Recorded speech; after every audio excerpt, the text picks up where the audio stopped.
Initially, he was, he was less talkative, and our dad never met a stranger, and he was having trouble verbalizing, what he wanted to say. So he would just default to one of his, I know that's right, or that was a like good one favorite. too, because you can use that statement in a lot, a variety and so of ways. it really did mask a lot of his symptoms, and it was harder for us to tell. His reaction time had slowed down a lot. He would bump into people at red lights and that kind of stuff. So he was not driving anymore. And so he would just leave the house. If he had something to do, like he had a bill that he had to pay, and we found him like 5 miles away. Yeah. And then he was, just dressing like inappropriately for the weather. Mm-hmm. He wasn't wearing church shoes with no shirt. And it was some interesting stuff. So we knew there was something going on. We didn't know exactly what to do until he lost his job, and then we knew, we had to do something.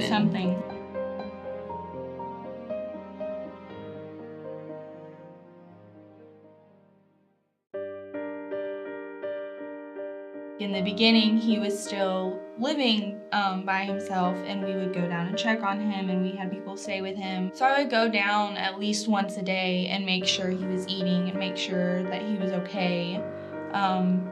And we would call him on the phone, and he wouldn't answer. We had to leave a voicemail. We had to threaten, like, if you don't pick up the phone, I'm coming down there. Yeah, I remember and then he that. would pick the phone up. So I think to begin with, he was frustrated because he didn't know what was going on. He didn't really know what was going on.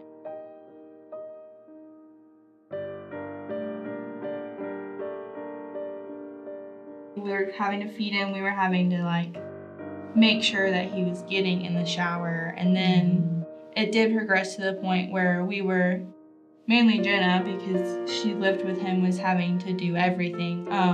Shower him and change his clothes and brush his teeth, and then eventually he did become incontinent. It's hard to just not be able to call him. Like, we would call him for everything. If we were lost in Charlotte, and all we had to do was pick up the phone, and he would say, "What building are you near?" And you would just tell him the building, and he would get you out of Charlotte, And it's just, Dad was our He was everything. our person. Yeah, he did everything for us.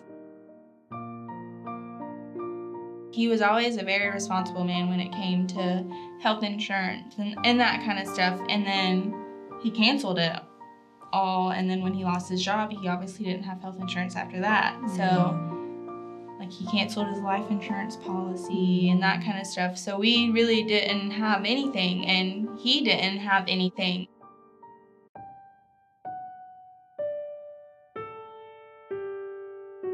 We both knew that, the time is getting really close to when Dad is gonna go.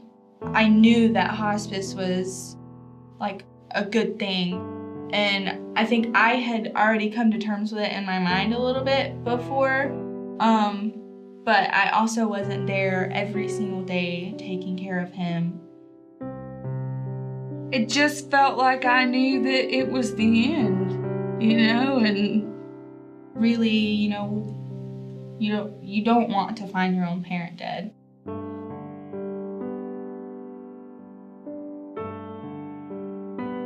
It was just a hard decision. It was because I didn't want to make the decision. It was really hard.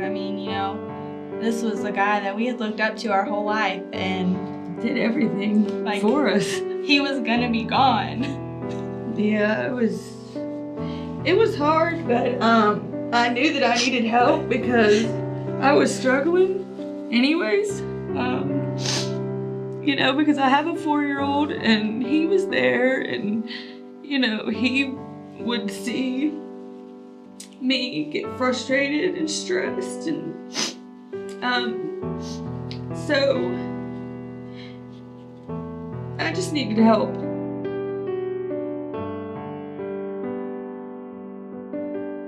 it was something that would keep me up at night. Like, how am I have to be able to figure out how to pay for something for him, because I couldn't let my dad suffer. And like having hospice in the world. Yeah, it really did.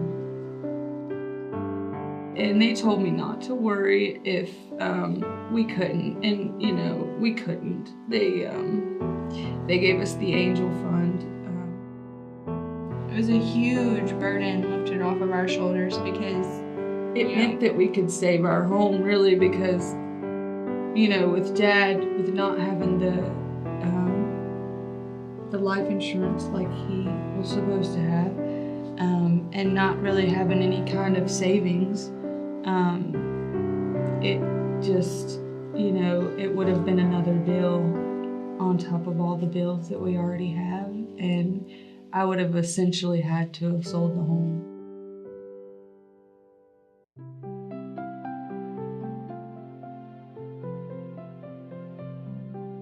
I don't know. It was a really hard decision, but I'm glad that we had the decision that the option that we could, you know, go to the Elizabeth House, and they were phenomenal. Stellar.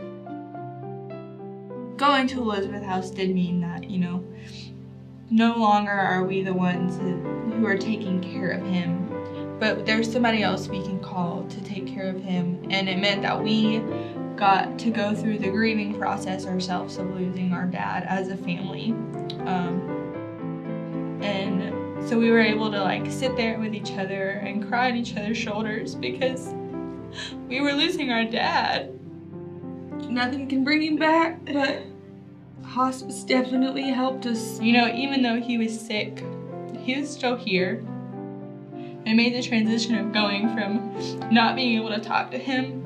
Yeah, he couldn't talk back, but we could say, "Hey Dad, I had a really bad day today." And now, you know, I mean, we can still say it, but we don't have a physical person here to say it to. And it made that transition just a lot easier. And I will forever be grateful for everybody that has donated to make that possible.